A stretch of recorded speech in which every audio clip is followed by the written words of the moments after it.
needed to, get my health together. But I'm glad to be back. I trust that you've been doing great, and my girl Denise Dennis been holding it down on my behalf. Thank you so much, Dee. Shout out to you, big shout out. You did an amazing job, I must say. And I hope you all are doing great. It is the 23rd day in the month of July. We're gradually winding down to the end of the month, and I do hope that life has been treating you well. So we're going to start the conversation today, as we always do. It's a Friday, by the way, so TGIF is in order. Well, according to reports, the federal government will increase budget allocation to education. That's the budgetary allocation to education. That's according to the president of Nigeria, Muhammadu Buhari. Finally, we're having that conversation and decision, at the federal level. But will this really improve the quality of education in Nigeria? Will it really do the work? Will it do the magic? We'll have that conversation shortly. At 1 o'clock, the news update, and right after, we'll talk about something that happened in Iceland. We'll talk about that at that hour. I'll let you know what it is, and I'd like to know what you think as well. And at 2 p.m., yes, it's a weekend. So I'd like to do a happy weekend for somebody. Yeah, so you'll be winning 5,000 there on that hour. That's the package on the sunny side for you. Let the conversation begin.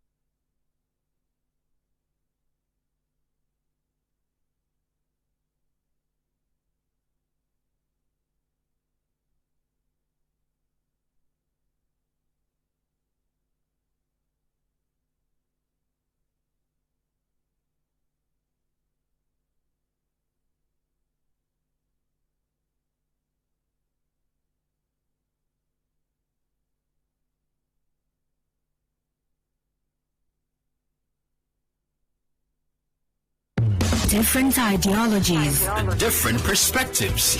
Share your views on the sunny side. 92.3 Nigeria Info. Let's talk. Let's talk.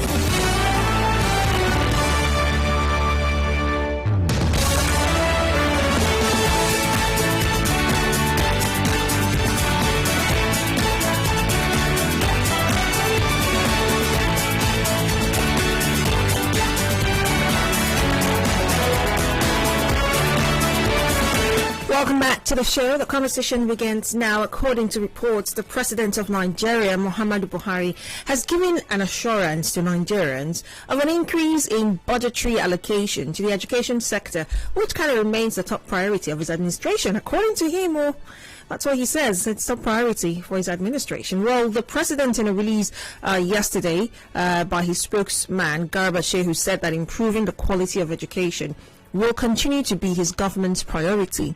Speaking while receiving the proprietress, the principal and students of a private school, somewhere in Dara, at his house, the president gave assurances that more emphasis will be given to improvement of education. And these are his words, I quote, "We will allocate an increasing share of resources to improve learning in the country in an effort to reform the educational sector." End of quote. Those are his words. Now, the president, who interacted with some of the children from this private school, also went on to emphasize the importance of character in addition to learning, urging them not to lose sight of the aspirations of the country and so many others. But the focus really is the fact that indeed he has given assurance that there will be an increase in the budgetary allocation to education. But the big question now is, will that improve the quality of education across the country? Will it actually improve it? Now, I know that there's been lots of campaigning and gunning for, a higher, budgetary allocation to different sectors. I mean, there's that of education apparently, for infrastructure, for, better remuneration for lecturers and all other people who are within that educational sector at whatever level, be it tertiary, secondary or primary, even nursery, But when it comes down to the reality of the workings within the sector, the educational sector specifically, does an increase in budgetary allocation actually translate to a better quality of education, a better output? Here's why I'm asking that question. There's been so many challenges within the educational sector in recent time. One of the most prominent will be that of the ASU strike. You know, these universities coming together, or university leaders coming together and say, look, we need better infrastructure, we need better remuneration, we need better treatment, welfare for both the students and the lecturers, the teachers, as it were.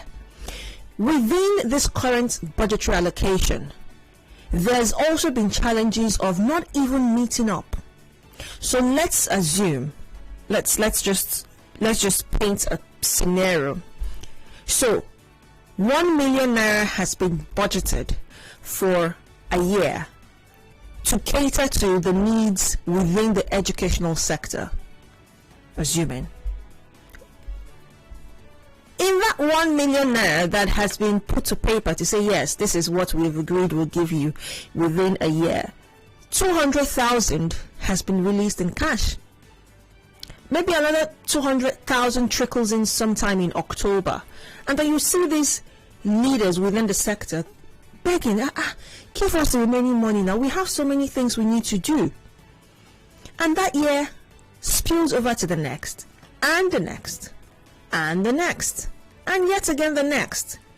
Now, this has been one common challenge within the educational sector in Nigeria. So if we've not been able to tackle the current existing persistent challenges within that sector when it comes to the current budget allocation, when it comes to infrastructure, welfare, do you think an increase in the allocation will make any difference? That's the question. The phone lines are open. The floor is yours. Let's talk.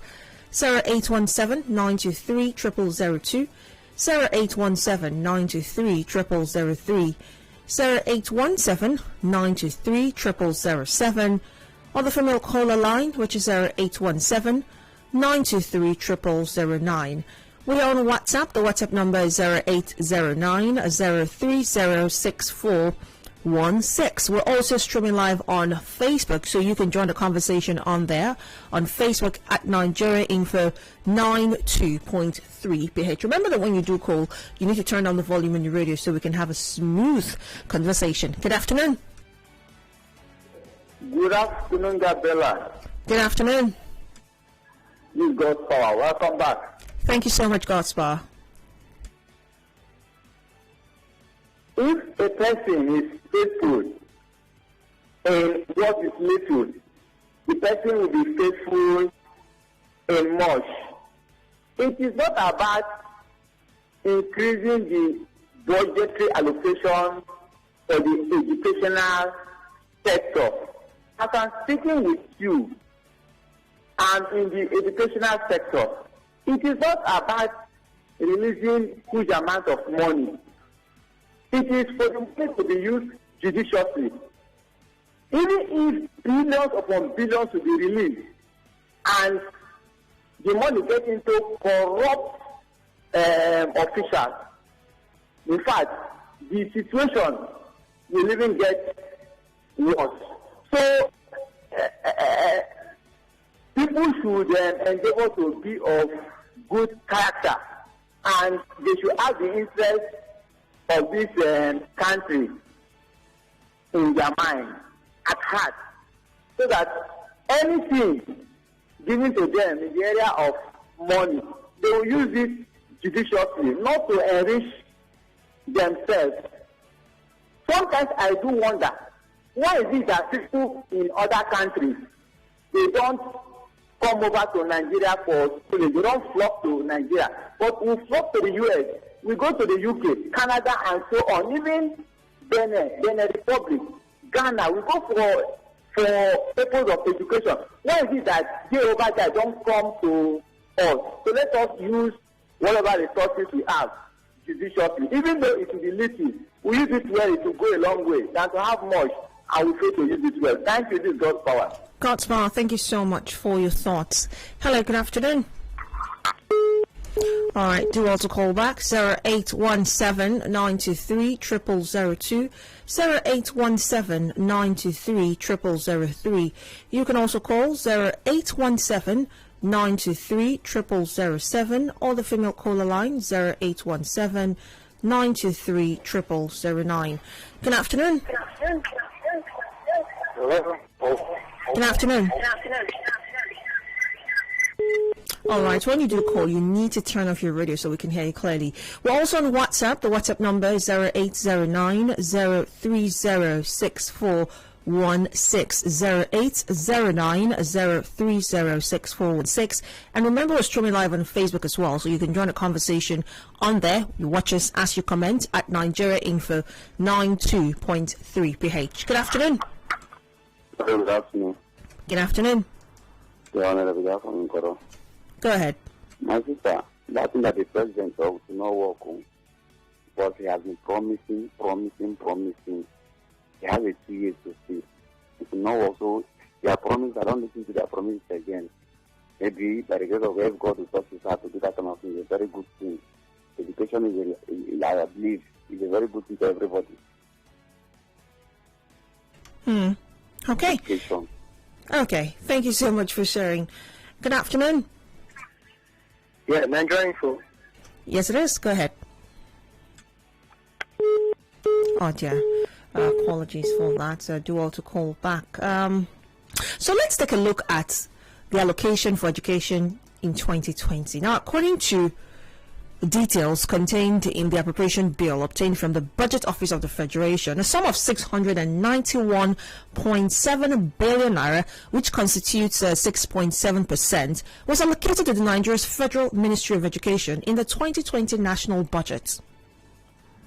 Amongst so many others, let's also look at, of that figure, 671.7 billion naira, which is allocated to the Ministry of Education. The sum also includes the statutory transfer allocated to UBEC, which is 111.79 billion naira. That's Universal Basic Education Commission. Of this figure, how much impact has your school felt? Has there been any change in your institution, in your university, in your college of education, in your secondary school, in your primary schools? Have you felt any improvement this year? We're looking at just the 2020 year. Have you felt any improvement this year? If we have 671 billion naira for 2020 allocated to education specifically, how has that figure translated to as minute a change or difference in our institutions across the country? I kind of feel like I know the answer to that, but let's hear from you as you tell me what you think. Mr. Zion is on the line. Good afternoon, Mr. Zion. Good afternoon to you. I think such amount of money can only be stipulated on paper and not narrated or explained in the various campuses. Let me take Bayelsa State for a case study where I come from. NDU, Niger Delta University, is like a glorified secondary school. No amenity or infrastructure to depict that, yes, the budgetary of Nigeria for education can be replicated here in this campus. UCL students are suffering in hard conditions. There was a time I have to bring up even the school library. ACs are not working, fans are not working. So going there to read alone, just like you are subjecting yourself to trauma. They are not replicated. What about in the primary level? What about, because we deal on primary, secondary, and do you see this kind of school decks the people have? Some of them virtually sit on stone. Do you see the school roof from the primary and secondary? Well, we may say it's some kind of intervention which has been in helpful need But the question I ask, these interventions, are they being funded by the federal government or other foreign organizations? The budget we narrate, or you just read to us, is only being shared and siphoned abroad. And I stand to be corrected. All the A-list politicians in this country, their children's school abroad. It is only you and I that are struggling here. That is why you see exorbitant school charges, departmental charges, admission. Go to schools and see the amount of money students pay. In Bayelsa State, about 110,000 and 20,000 per academic year. And you wonder what kind of people are we? With the amount of billions, these schools generate this fund among themselves to run the school academic system. If not, they'll back off. And I wonder if these politicians keep appointing VCs, school management, how will the schools survive? Unfortunate, Mr. Zion.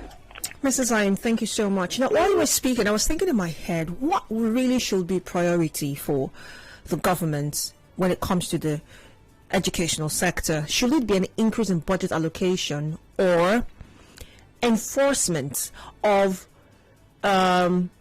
disbursement of these monies in the budget? Because if we were to take it down to every single aspect of the educational sector, you would find that even the budget allocation for this year has not even been released to as much capacity as it should. How do we get the educational sector to that level where we can say, yes, 1 naira was budgeted for so and so, and indeed 1 naira was released for so and so? And by the end of the year, you can actually boast of at least 80% completion of what you set out to do at the beginning of the year. So which should be kind of like a bigger priority? Should it be an increase in budget allocation or an enforcement of a better disbursement of the monies already budgeted for the Ministry of Education? That's what a lot of people are arguing and saying, oh, these monies is just for people to come and corrupt leaders to go steal again. You would want to understand where they're coming from. But irrespective of where they're coming from is justified or not, which should be a bigger priority for the government in terms of education? Let's speak to Kristen. Good afternoon, Kristen. Good afternoon, Kristen. Yes. Go ahead. I've listened to your discussion, and the budgetary position is quite... Off your radio. Yes, I understand that. The budgetary position is quite small compared to global UN standards. But again, in itself is just an estimation. Performance is a function of availability of resources because there are competing interests. Now, I also feel that your question is not appropriate because you cannot principally use the federal government budget to assess performance in primary state institutions, state secondary schools and all that. The only linkage, the only bad use is the UB counterpart funding, which most state governors don't even release their own to go and collect even the federal government own. So to that extent, you will see that if a school person is answering your question, it will be a bias against the federal relief. That is number one. The next thing is, in the universities, it will be wrong to say that there is no impact at all. That the impact is so slow, is so minimal that it does not equate the level of insufficiency in the academic environment. But you should also know that there are also other areas like the TED funds, the PTDF that are intervening in these things. But above all, there is the principal issue of corruption. Even the little that is appropriated, the little that is actually released, do not get to do what it ought to do. Major part of it ends up in the pockets of individuals.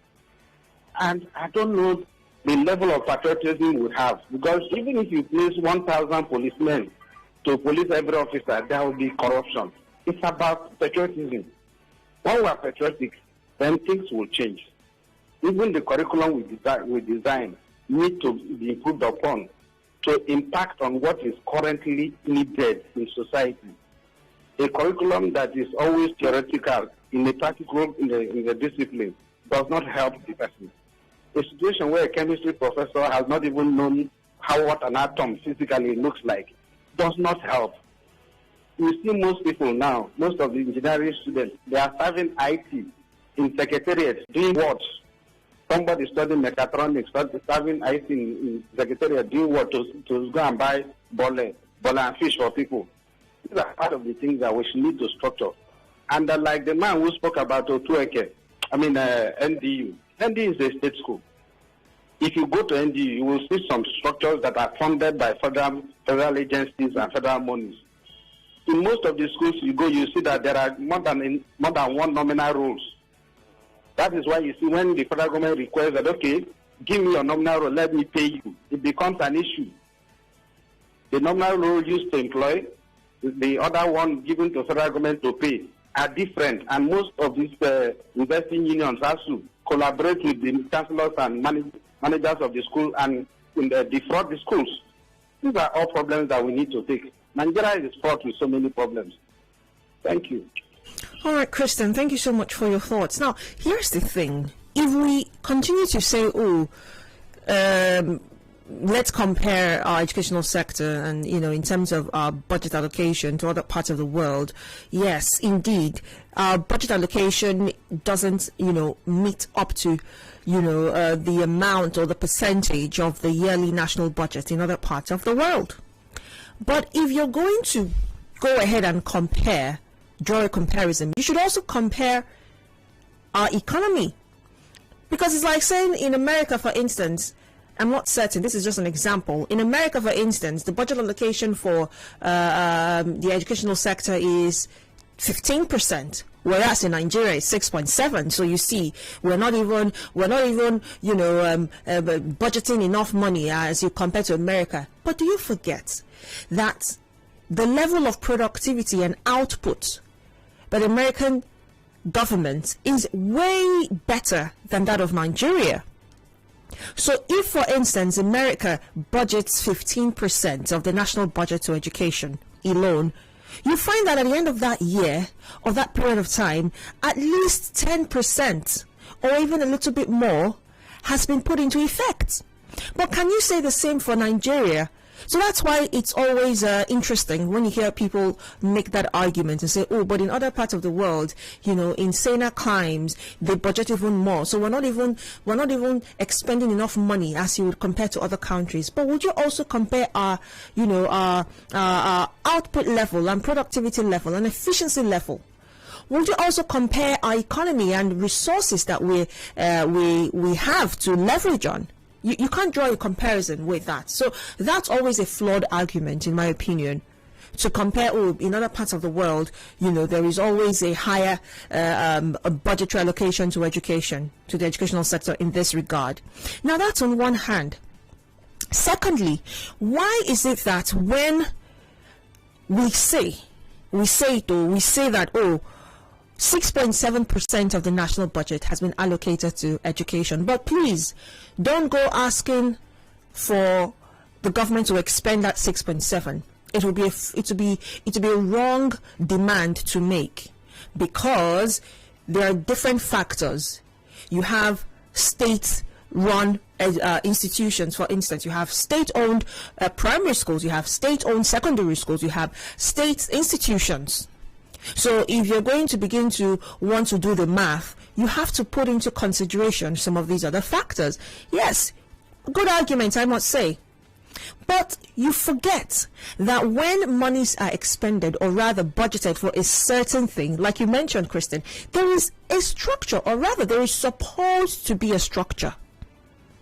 There is supposed to be a plan on how this money will be expended, on how these monies will be spent through the course of that period of time, in this case 1 year, for the year 2020.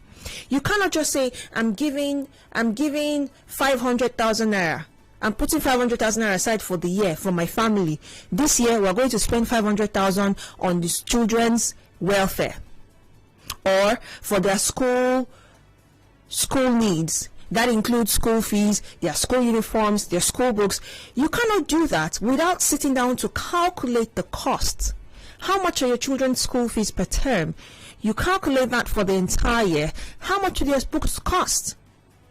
How much will their welfare cost in a month? Calculate that for the entire year. Then you can come up with a figure.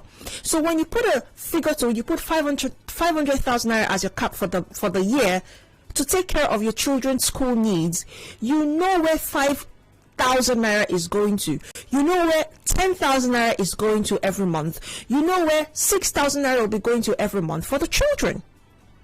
Structure, a plan. So where that is lacking, or rather where the transparency of such a plan is lacking, people should ask questions.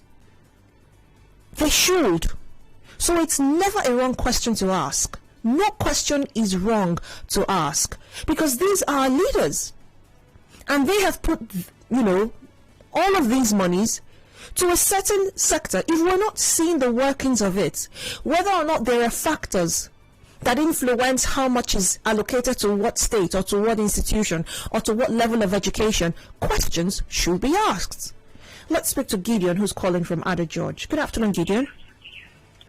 Yeah, good afternoon, Gabriella. I think this is a very important topic to raise today, and I've been looking for this opportunity to add a voice to this our educational system. Like the last caller just mentioned, I want to agree with him, completely. The major problem with our educational system is not just the funding, but is the disbursement and what do you do with the money disbursed. Corruption is sitting deep into every part of this nation. I want to, with particular reference to the not if you go to the schools today, they will tell government promised this and they've not released, and so they cannot do the things they're supposed to do. The parents actually do everything in the school. They buy the markers, they buy the tissue paper, they buy everything.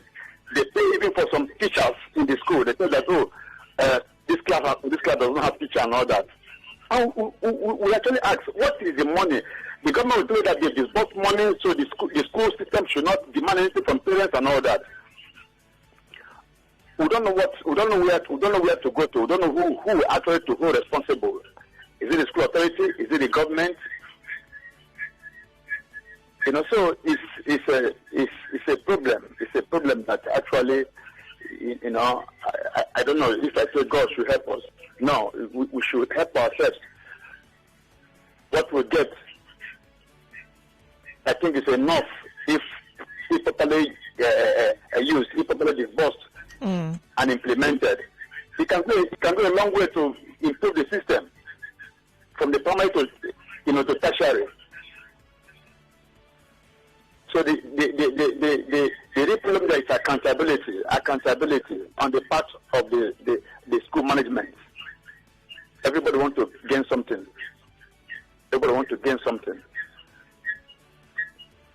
All right, Gideon. Thank you so much for your thoughts. We've got about 10 minutes or less on the clock, so let's take some messages on Facebook as well as on WhatsApp. On Facebook, Interim Advent says increment in the budget for educational purposes will not make our educational system better in any way. It can never improve our educational sector. Instead, those monies would enter some private pockets. Ikechukwu Ibekwe says, I don't have problems with any money allocated to any section of the economy. However, I only subscribe to using task force to monitor its implementation. Shikina. Oh dear. Umasabo Peters says, are you just awake? Increasing budgetary allocation for the pockets of very few out of many? Teachers should be employed in multitude. For a start, how effective are the previous budgets all these years? Who monitors how our budgets are being implemented? There's a public school closed down in my state right now because of lack of teachers. The school has been renovated and is so beautiful, but there are no teachers. Wow. I wonder where that is. Omasebo Peters, if you don't mind letting me know, I'd really appreciate that. Jerry Osara says, yes, I agree with PMB, but the problem will be the channel through which this funds these funds, I'm sure you meant to say, will be distributed. Okay. Franklin Adea says, so you people still have faith in this country? Franklin, yes, we do. If we do not, who will? Nnamdi Anyanwu says, school funding issues are a major problem with direct links to students' achievement levels. Schools with smaller budgets, which often can't offer small classes and better programs, see lower students' achievements, creating a socio-economic challenge in education. School resources that require additional funding and are tied to achievement rates include smaller class sizes, additional support, early childhood programs, and teacher compensation. That's from Gift Anyanwu from Orueche. All right, thank you so much for that one. Let's see on WhatsApp now. Remember, the WhatsApp number is 0809-0306416. Our nation. Where do I start from with your message? That's not the first message. Okay, here it goes. Good afternoon, Gabriella. Increase in budgetary allocation in Nigeria means more money to the education minister and return some to their bosses who enlisted them for the position. It's obvious that there is no visible plan to fix any sector in Nigeria. Once we see one, we're going to feel it, see it, and have Africa running down here to benefit, even though it's not free. I'll advise they just stay silent and enjoy the money. Okay, he goes on to say the reason the politicians are not interested in fixing our educational system as well as other sectors is because they do not make use of any of the facilities or services except just how to retire the budget to the accounts through corrupt contracting processes and so on. We have professors whose jobs are to abuse young ladies to assign marks to them, even go on to fail some of them for not giving them room to abuse them. The Nigerian educational system requires a total overhaul, else we might fix curriculum, equipment and others, but the humans who are to handle the systems, who are the teachers and no teaching staff, will be waiting to destroy the structure and plan. That's from Obi Michael. Thank you very much for your message. This here says, hello Gabby, it is mainly about the percentage, not the total figure. 15% of American budget means they want to spend 15 naira out of the 100 naira they have, for instance. But when we budget 6 naira out of 100, you can see the value placed on education in the second analogy is lower. Of course, the American economy is bigger, but that is not the point. One of the things taking the percentage on our budget, apart from funding, who monitors disbursement and execution? You see the way an organization runs, it is not really so far from it, though more complicated. Both are run by people with responsibilities and tasks. Nobody is punished for bad performance. Why should there be accountability? Thank you so much for your comment, Deji. This here says, good afternoon, Gabriella. Until our leaders have their children in our schools, forget it. We will never get it right. Our leaders should be bound from sending their children overseas for school. Uma from Umudara. Let's take a call from our final caller. Promise is on the line. Good afternoon, Promise. Yeah, good afternoon. You're my final caller. Go ahead. Yes, I actually enjoyed the discussion you are having right away. The question you have asked, I have a direct answer. The increment in budget allocation for education automatically supposed to improve the quality of education. But looking at the circumstances of Nigerian factor, where we don't have a strong system rather than a strong individual, you discover that increase the budgetary allocation for education is just a means of increasing money in individuals' pockets. Would you believe and agree with me that about 15 years ago, Nigeria integrated ICT in secondary school? But as I speak to you, they do not make any single effort to ensure that there is one functional computer in the school. So you will agree with me that what Nigeria loves is policy. But implementing that policy, they don't have the need to do it. Why? Because their children are not in public schools. So they don't have the direct consequences of what we see at the public schools. So I think that is just empowering those who are already empowered. Except there is a kind of assurance or mandate that they want to use to make this thing get to the grassroots. Then we will work on it. I'm a teacher. I teach in a school. I teach computer in a school. But I tell you, I just go to the class and talk about computer, and there is no sign of learning computer. So this is something we think. Wow, are you serious? Yes. So things have to change. We need to strengthen our institutions and strengthen individuals. Until we get the institutions better, then they can have what is obtainable in other parts of the world. Thank you. Thank you very much, Promise. On that note, we're going to wrap the conversation up at 1 o'clock, the news update. And right after the news update, I'll be taking you all the way to Iceland. We'll have a conversation about how life really is there. And I'd like to hear your thoughts on the matter, if perhaps we should, adopt what Iceland is doing. Don't go away.